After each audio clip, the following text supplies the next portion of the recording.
Sam, are you a Buddhist? Hmm. I doubt. But what's your relationship to the Triple Gem, I think really? people called you a stalking A Buddhist stalking after Buddhist. in the Yeah, faith. a stalking Buddhist. Yeah.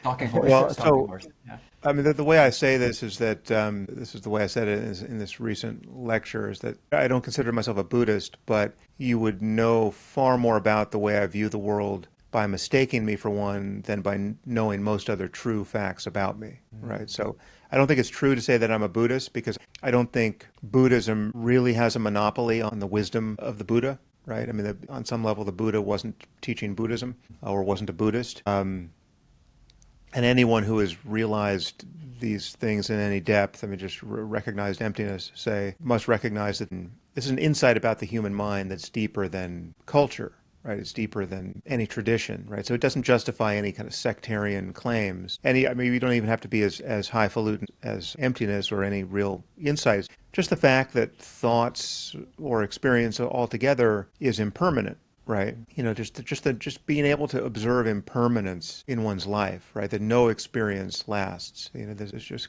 ceaseless change in one's sensory engagement with the world and in one's inner life. It's just, you were angry yesterday, but that anger is not here anymore, right? And if it appears again, it'll appear and then it'll disappear and you'll be on to something else, right? That insight into impermanence, that is not a Buddhist insight. That is just the way the mind is, right? It's deeper than culture, it's deeper than tradition. And so ultimately, I do think we have to get out of the business of being sectarian, right? So that ultimately speaking about an insight into emptiness as a Buddhist insight, right?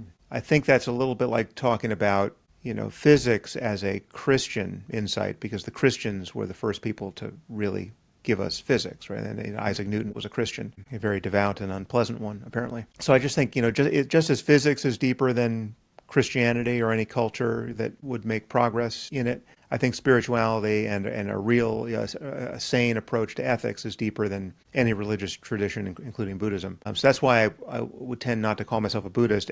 Um, but there's some are talking about it more precisely than others, and I think the precision does matter in the end, right? I think it's possible